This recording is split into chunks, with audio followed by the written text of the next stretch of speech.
Tema mamíferos. Le habla el profesor Dr. Bernardo González Riga. Los mamíferos se originan de los vertebrados que tenían un cráneo sinápsido, es decir, con una sola fenestra temporal.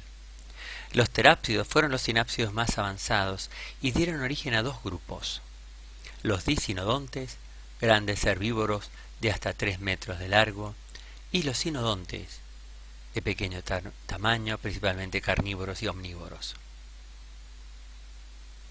En Argentina se destacan los géneros Ischigualastia de San Juan y Vinceria de Mendoza como ejemplos de dicinodontes. Por su parte, los sinodontes originaron a los mamíferos durante el Triásico Superior hace unos 220 millones de años. La evolución de los sinodontes se desarrolla en realidad desde el Pérmico hasta el Jurásico. Hubo una sucesión de muchas especies.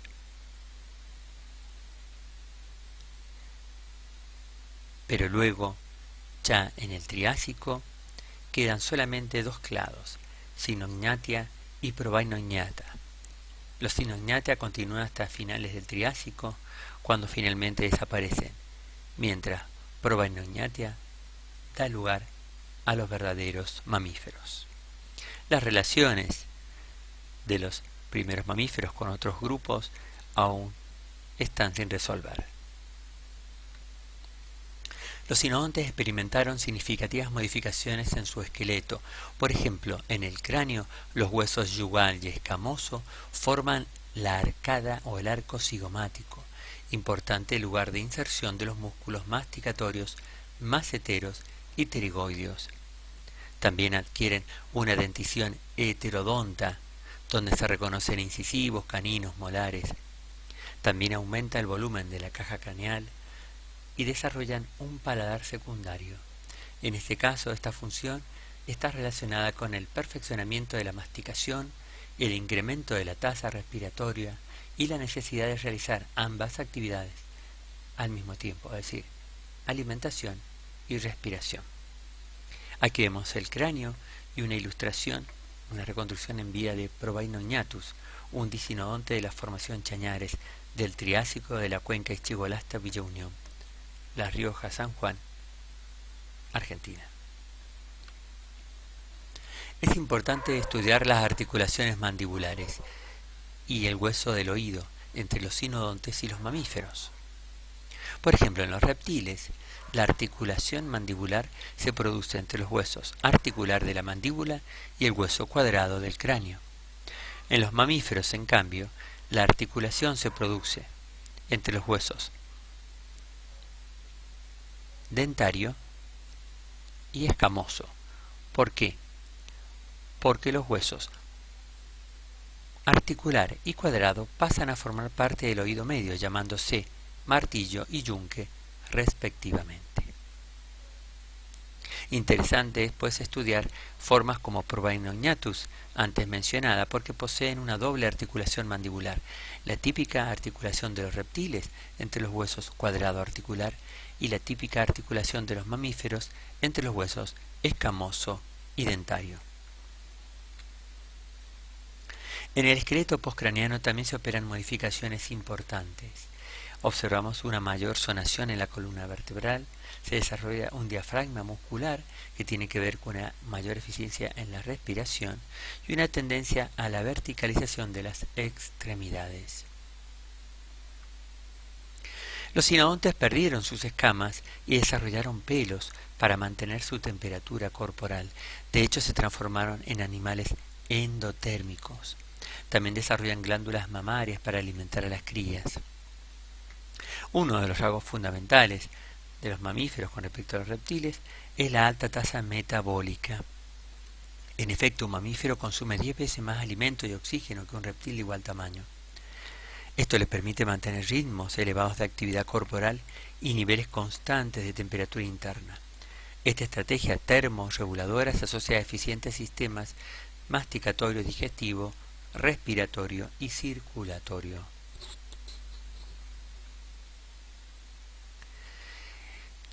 En los mamíferos se reconocen tres grupos principales: monotremas, marsupialia y plancetalia. Monotrema comprende al ornitorrinco, a la equidna, marsupialia a los marsupiales, como los canguros, y placentalia a todos los mamíferos más derivados. Los primeros mamíferos aparecen en el Triásico superior, decíamos entre 200-220 millones de años, y desarrollan formas de pequeño tamaño, mientras la mayor parte de los ecosistemas estaba dominado por dinosaurios y otros reptiles mesozoicos. Entre los mamíferos más antiguos encontramos Adelobasileus y Morganocodon. Eran animales pequeños de unos 15 centímetros de largo. Un aspecto importante en la evolución de los mamíferos es el desarrollo del molar tribosfénico. Es una estructura dental compleja, cuya nomenclatura sobrepasa los objetivos de este curso, pero podemos simplificarlo de esta forma. Decimos que este molar es propio de los mamíferos terios, es decir, los mamíferos más derivados, y posee tres cúspides principales. Posee un trígono en el molar superior y un trigónio en el molar inferior. Además, el molar inferior posee una estructura cóncava que se llama talónido, donde cae la cúspide lingual del molar superior, que es el protocono. Eso ocurre durante la masticación. De esta manera, este complejo dental incorpora el corte y molienda en una única mordida. El trígono compone la parte de corte del molar, mientras el talónido es la parte relacionada con la molienda.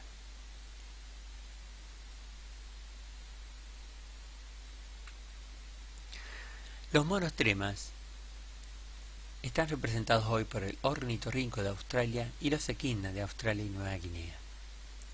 Comparten muchas características plesiomórficas, es decir, son ovíparos, todavía ponen huevos como los reptiles, y no tienen dientes en su etapa adulta, sí, en su etapa juvenil. El registro fósil de monotrema se remonta al Cretácico inferior. Sin embargo, presenta características mamalianas. Por ejemplo, su piel está cubierta de pelo, producen leche, si bien no en mamas, en campos mamarios situados a ambos lados del abdomen. Presentan tres huesos en el oído medio, como todos los mamíferos, poseen diafragma, y su corazón, si bien está dividido en 4 cavidades, la separación entre el aurículo y el ventrículo derecho es aún incompleta. Y son animales homeotermos, si bien con algunas variantes. Segundo grupo de mamíferos más derivados son los marsupiales, que incluye a los canguros y a las zarigüeyas, por ejemplo. Poseen un corto desarrollo en el útero y completan su crecimiento agarrados a las glándulas mamarias en el interior de la bolsa marsupial. Existen en la actualidad 270 especies. Los marsupiales son parte de un clado mayor que se llama Metatheria, el cual comprende más de 60 especies en el Cretácico. Entre los metatherianos no marsupiales encontramos a Sinodelphis del Cretácico inferior de China. Era un pequeño animal trepador de 14 centímetros de largo, similar a una zarigüeya. Deltatheridion del Cretácico superior de Mongolia fue otro taxón de este clado y presentaba un hocico corto con una dentición carnívora bien desarrollada. La filogenia de los mamíferos placentarios se ha analizado con técnicas filogenéticas moleculares. Los principales clados de mamíferos son Afrotheria, Xenarthra, Euarcantoglides y Lauraciteria. Dentro de Afrotheria es interesante analizar la evolución de los proboscideos.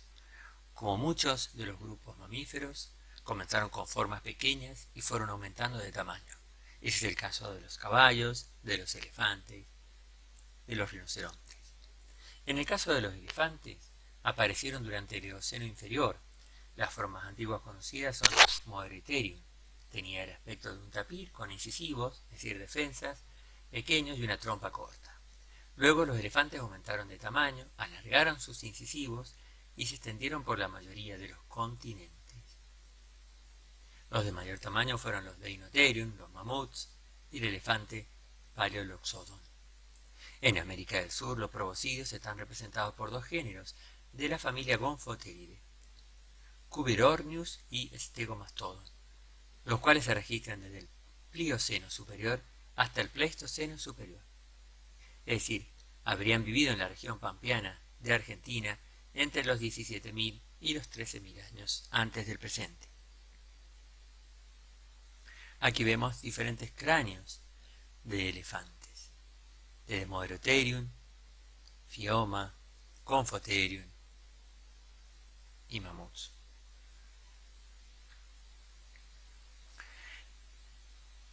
Dentro de la Horaciotheria también es interesante hacer alguna referencia a la evolución de las ballenas. Este grupo comienza con formas cuadrúpedas, carnívoras y terrestres, que luego se van adaptando a los medios acuáticos y finalmente marinos. Las primeras ballenas se registran ya en forma fósil en el Eoceno. Por ejemplo, tenemos Pakicetus, que tiene un cráneo con un hocico largo y dientes carnívoros. Es un animal semiacuático que habita regiones costeras. Luego tenemos Ambulocetus, que tiene extremidades adaptadas para nadar con elementos cortos en forma de manos y pies, como si fueran remos. La evidencia sedimentológica e isotópica indica que ambos eran principalmente de agua dulce. En cambio, Basilosaurus del Eoceno tardío tiene una forma completamente distinta. Tiene un aspecto parecido a una serpiente de mar, ya que la cabeza es pequeña, alcanza 20 metros de largo y tiene un cuerpo muy delgado. Sus patas traseras son mucho más reducidas, pero todavía están presentes. La pelvis ha perdido ya contacto con la columna vertebral. De esta forma vamos viendo cómo de mamíferos carnívoros, cuadrúpedos y terrestres pasan a tener hábitos dulceacuícolas y luego marinos, van adaptando sus extremidades como aletas para llegar a adaptaciones perfectamente marinas como en las ballenas actuales. La fauna de América del Sur tuvo características particulares. Debido a la continua deriva de los continentes, tanto América del Sur como Australia quedaron aislados durante la mayor parte del Cenozoico, y este aislamiento permitió a varios linajes de mamíferos tener un desarrollo particular, dando origen a especies endémicas. Entre ellos se destacan los marsupiales, tales como las zarigüeyas, los canguros, los cenartros, que incluyen los armadillos, los perezosos, y los ungulados sudamericanos que se llaman medio ungulados. Los marsupiales desarrollaron 15 familias en América del Sur. Uno de ellos, el más conocido, quizás, es Thylacosmilus, el tigre de dientes de sable marsupial. Los cenartros, por su parte, poseían articulaciones accesorias en las vértebras, cenartral, de ahí deriva su nombre, y presentan algunos una reducción en la dentición. Por eso han sido llamados a veces desdentados o maldentados. Comprenden el orden Pilosa, donde se agrupan los perezosos y los osos hormigueros, y el orden Cingulata, que agrupa a los gliptodontes y los actuales armadillos. El orden Cingulata justamente comprende los armadillos, que es la familia Dasypodidae, que aparecen por primera vez en el registro fósil en el Paleoceno tardío, y irradian hacia el Oligoceno. Tal como el moderno Dasypus, todo tiene un escudo óseo sobre su cabeza, anillos móviles y un tubo óseo sobre la cola. Los parientes más espectaculares de los armadillos fueron los gliptodontes, que alcanzaron tamaños muy grandes, entre el Plioceno y el Pleistoceno, llegando a pesar 2 toneladas. El cráneo es corto, profundo, las mandíbulas son robustas, poseen dientes en continuo crecimiento que se usaban para moler pastos abrasivos. La cola corta de algunas especies llevaba un garrote con púas. Los gliptodontes más abundantes fueron Glyptodon, Doedicurus y Neosclerocalyptus. Entre los gliptodontes tenemos taxones con importancia bioestratigráfica, como Glyptodon, Neosclerocalyptus, y algunos tienen importancia como indicadores paleoambientales. Tal es el caso de Tolipeuteus. Aquí tenemos un análisis muy interesante sobre los distintos tipos de criptodonte del piso ensenadense, uno de las edades mamíferos que se extiende entre el Pleistoceno inferior a medio de la región pampeana. Aquí tenemos las distintas estructuras de las placas de los gliptodontes y cómo eso sirve para caracterizar su diagnóstico. Por ejemplo, tenemos Gliptodon, Dodicurus, Nonfarus, Panoptus, Noerirus y Neosclerucaliptus. Tenemos varias preguntas en el trabajo práctico referido a este artículo científico. Dentro de los Enarthra también llaman la atención los perezosos gigantes, parientes de los actuales perezosos de América del Sur. Estos perezosos gigantes, entre ellos Megatherion, el de mayor tamaño, llegaron a tener 4 metros de altura y el peso de un elefante. Tenían locomoción cuadrúpeda, bípeda ocasional y podían alimentarse de las hojas de los árboles usando sus grandes garras. Habitaron América del Sur desde el comienzo del Pleistoceno hasta hace 8.000 años, ya entrados en el Holoceno. En otras palabras, Megatherion se extinguió hace 8.000 a 8.500 años y convivió con los primeros hombres que vivieron en las pampas argentinas.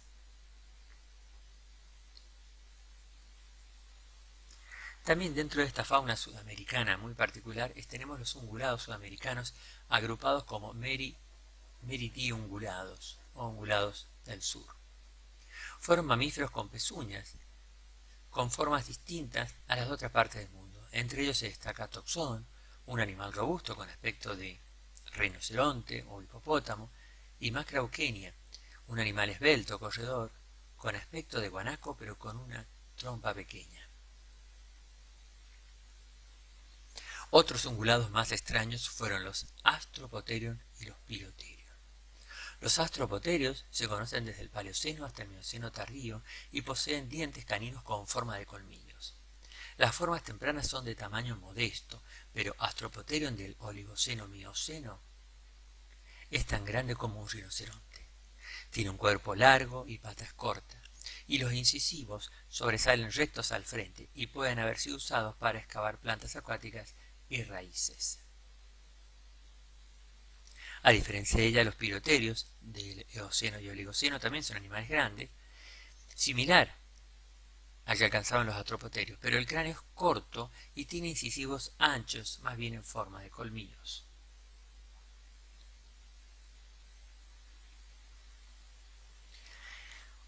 La historia biogeográfica de América del Sur es muy interesante.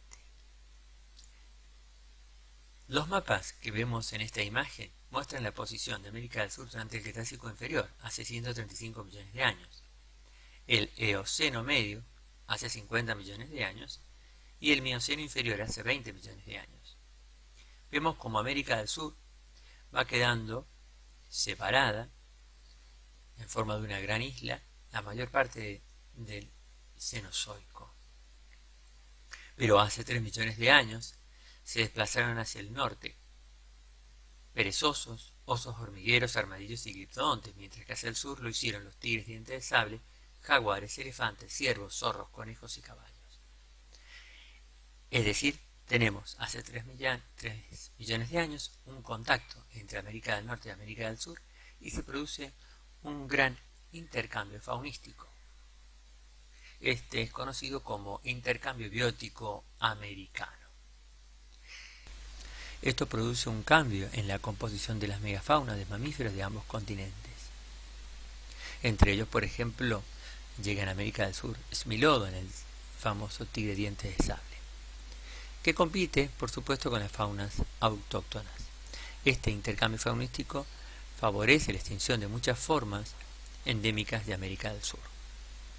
Aquí tenemos en esta imagen lo que es la presentación de un trabajo reciente del año 2020 sobre este gran intercambio biótico americano y cómo puede ser analizado a través de isótopos para ver cómo fue este reemplazo faunístico y la problemática de los diferentes nichos ecológicos.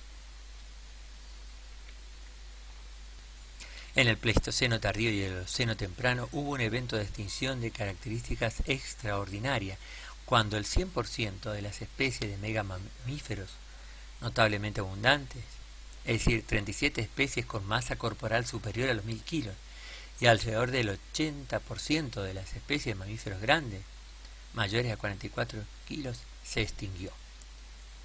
Esta extinción se ha atribuido al cambio climático, a las epidemias o a la acción humana. Sin embargo, Sione y otros en el año 2009 propusieron una alternativa, la que llaman la teoría del zigzag roto. Según estos autores, la distribución y abundancia de mamíferos se alternó de rangos más amplios a más estrechos, siguiendo los ciclos de propagación y reducción de las zonas de vegetación abierta, respondiendo a los cambios climáticos en el Pleistoceno medio y tardío. Durante los eventos fríos, los megamamíferos tuvieron una distribución más amplia. Durante los periodos cálidos, los ambientes abiertos se redujeron debido a la expansión de los bosques. Estos cambios climáticos y faunísticos pueden modelarse como zigzag. Durante el Pleistoceno medio y tardío se produjeron 20 pares de cambios de temperatura, de caliente a frío y viceversa, pero no se produjeron extinciones. Sin embargo, al comienzo del interglaciar actual, cuando las temperaturas subían, la humedad aumentaba y los bosques se expandían, los megamamíferos y muchos otros mamíferos grandes que habían sobrevivido durante cientos de miles de años se extinguieron y el zigzag se rompió. La llegada de los humanos a América del Sur fue el único evento nuevo que ocurrió en el actual periodo interglaciar. En consecuencia, la entrada de humanos y su presión sobre poblaciones de mamíferos numéricamente reducidas debe haber sido el factor que llevó a la extinción de la megafauna. Hay un tema de debate muy interesante que es el uso validez de las edades mamíferos dentro de lo que sería la bioestratigrafía. Desde hace décadas se usa en América del Sur las edades mamíferos en base a asociaciones de faunas, principalmente de Patagonia. Estas fueron definidas inicialmente en sus inicios según el grado evolutivo, sin una base tafonómica y bioestratigráfica precisa. Sin embargo, en las últimas décadas hay un esfuerzo por encauzar estas unidades como unidades bioestratigráficas formales, lo que le da un marco mucho más sólido para las correlaciones bioestratigráficas. Como es evidente, las edades de mamíferos terrestres no son aplicables en todos los continentes, sino que son válidas únicamente dentro de cada uno de ellos. En el trabajo práctico vamos a analizar artículos científicos referidos a las edades de mamíferos y cómo hay un esfuerzo por establecer unidades bioestratigráficas formales para poder darle sustento a las edades mamíferos.